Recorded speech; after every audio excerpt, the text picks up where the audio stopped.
But I did, while we were watching it, Cody and I were talking about, here's like a little Mormon thing. Are you... Should there be theme music for this? Or? When the Mormons, when they go to their Mormon college and stuff, and they're like regular biological horny teenagers, but they're Mormon, like they have developed these, any religion, if you're committing to it and you're a teenager, there's going to be these things are going to develop. This is not about judging anybody for their faith. Or saying like, oh, those people are crazy. Any place where if you got to believe in God and you're living in America, some shit's gonna be nuts as a byproduct. So this is not about punching down. He proclaimed. But it's just weird. This shit that like, so there's this thing called soaking.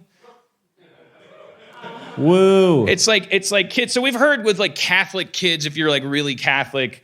You hear these stories where like, oh, well, I'm still a virgin if we do it in the butt, that kind of thing. So now that I've said that, and, I'm not judging like Mormons, but there's this thing called soaking where they're like, so the kids get themselves convinced like that, well, if you just put it in and you don't move it, then you're not. That's not sex. Everybody knows sex is like back and forth. So if you just marinate it. You're not. No, God doesn't see that. He doesn't hear that cricket leg. Yeah, it's like in a quiet place. If you don't move the dick. Yeah. I used to be Mormon, and when I was a kid, I was. Of course. I was soaking all the time. I was soaking to the east. I was soaking to the west. I was soaking with the Mormon that I loved the best. But this is the thing. That's the thing I believe. This is the part where Cody and I were like, that can't be real. And then we looked it up, and who knows if you look something up, whether it's real or not. But along with soaking comes the concept of jumpers. Uh-oh. Jumpers are friends whose aid you solicit. If the soaking, as I imagine it would, starts to become unsatisfying. Oh. And you can have your friends come over and jump you, and they stand on the mattress and kind of they're jumping. They're so jumping. Now you're soaking. This is just soaking turbulence. That's just science. That's all it is. And the worst thing that can happen is that you could become Supreme Court Justice. Hashtag Kavanaugh. I mean, don't all paths lead to Rome? And can't you, at that point, if you're soaking and jumping and you're still getting into heaven, can't you just go all the way with it and like call the sperm that comes out in the event of an over jump soak? Like, just say that sperm doesn't count because the tadpoles are Lutheran or something like. Just have the baby and like raise it like as and say like, well, you were conceived as a jumper baby, but you can do whatever you want, and if you should know we love you because we're Mormon. You can have caffeine. You can have caffeine. You can watch Raggedy Ann and Andy's Christmas special at school. I don't know if Mormons had to. Do they? Is that like Jehovah's Witnesses? Like the Jehovah's Witnesses always had to leave the room when we were in grade school. They had to when we would sing Christmas carols and watch Christmas shows. Like when we were kids, and Christmas would come around, and then the Jehovah's Witnesses would have to go out in the hallway. They would have to, or they chose to. Well, it's not like the teacher was like, "Oh, here's our Christ Frosty meets Christ special." Hey, Carl, get the.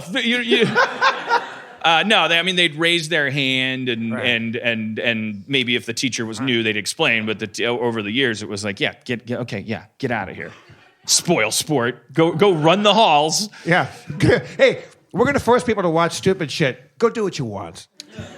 Jehovah's Witnesses also incredible. My memory of all of those kids, like 4 or 5 of them in my public school, incredibly friendly, like just non-judgmental, like it's weird, this double-edged sword of like when these religions that kind of they got a bit of a Steve Jobs approach as far as accessibility to their children's souls. Like it's like, no, we don't want any of your viruses ideologically or anything, so we'll just be behind these walls and we'll kind of curate the American experience for these folks. We're not going to take part in your general pastiche. Like it produces, it's like you get your good results and you get your swarm of 19-year-olds who are like on the internet going, let's compare notes about being a Jehovah's Witness, and it starts to get pretty. That religion's got PR problems. Have I told you, Dan, or on the show before about a Mormon friend from high school, who, like the nicest family? They'd throw these great parties, and like they're like probably one of the wealthiest families at our school, and they would throw these giant parties. And my friend Roy was like the coolest dude and got along with everybody. And it's like that family made such a case for being Mormon because they were so like awesome. They were just like the most generous, lovely people. Have I told you the story about the church sign? Like those little billboards that put out like little things that say like, "Hey, this Sunday," or like Jesus loves you, like, and the little like placards out in front of the thing. Roy was the nicest straight A student, the most meek and mild, lovely dude. He called like me, I think Matt Gorley, a few other people, and said, "Get up and drive around town and look at these 5 churches." And they had all put up this. I forget which denomination it is. But they'd all put up this thing that says, God cares. And lovely, meek, never heard it fly, like straight A student Roy, went out and changed all of them to dog races. He just couldn't resist. He worships a higher power called wordplay. But for 3 hours, you could drive around Whittier, California, and it was just dog races. When he dies, he goes to heaven, and Gabriel just stone-faced points over to this like dog track where he has to spend eternity. Yes. It's like, you're not going to hell, but you have to like. I hope you have allergies. Why are all these? These are all the dogs. These races are going to go on forever. Yeah, you have to race every single one of them. By the way, they age 7 times faster than a person, so. You're never getting in. Damn. You're not getting into heaven. I'm going to restart this. I'm workshopping. All right, okay. You're not getting into heaven until you've raced every dog. Wait, he has to race the dogs himself? Yeah. Okay. Each dog needs to be individually raced. But him versus the dog or other dogs racing each other? Yeah, they all have to be raced versus another dog. I think it's better if he has to race every dog. Because you have to race each dog. Because all dogs go to heaven, right. And he has to race every one of them. It's like Tantalus or Sisyphus or something. What about Cujo? Do you think he went to heaven? He was terrifying. It wasn't his fault. It wasn't Cujo's fault. Well, do you think? Well, is it Jeffrey Dahmer's fault? What are we saying? Yes, it was Jeffrey Dahmer's fault. What's the difference between Cujo didn't put and people in Dahmer? refrigerators and fuck them and shit. Obviously, people don't do that unless they're fucked up. Cujo is a fucked up dog. Dahmer's a fucked up guy. Like, what do we? Dan, I don't understand. All dogs go to heaven. Cujo is up in heaven going, look, everybody, I'm sorry. I had a bad run. Cujo killed people. Probably a mailman, I assume. I've never seen the movie, but I assume the first to go is a mailman. He killed 14 Frisbees.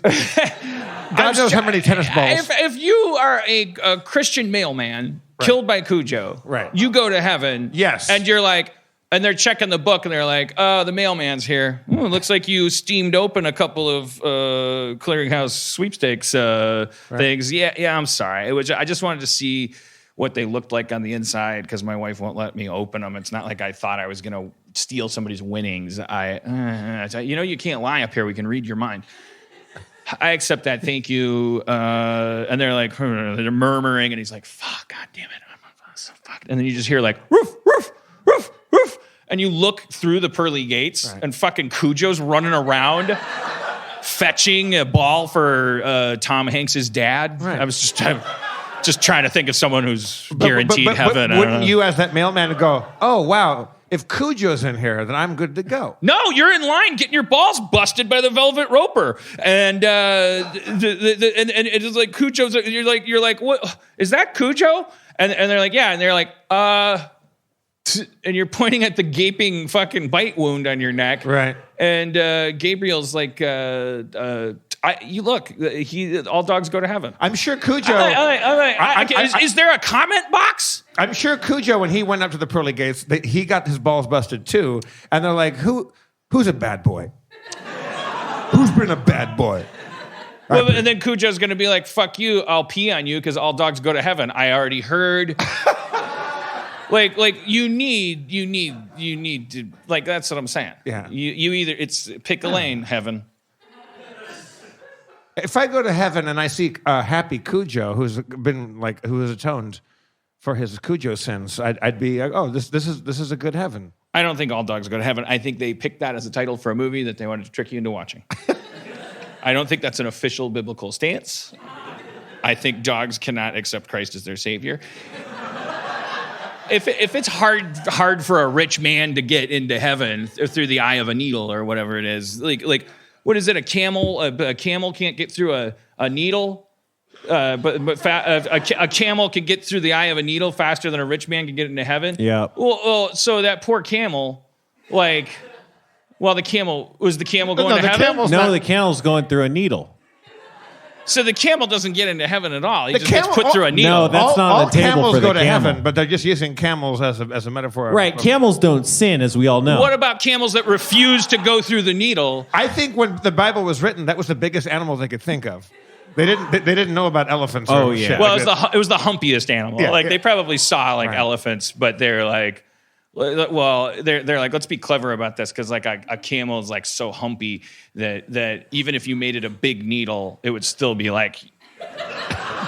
It'd still be an arduous process to right. get it through. It'd be like putting a key on a keychain. That's what they just didn't have keychains. They're like it's harder for a rich man to get into heaven than it is to put a key on a new keychain. Yeah, it's harder for a rich man to get you into don't have heaven fingernails. than to put your USB into any USB port. Yeah, you have a better chance of getting into heaven as a rich man than you do of guessing right when you plug in a USB. This is the King Harmon edition of the Bible.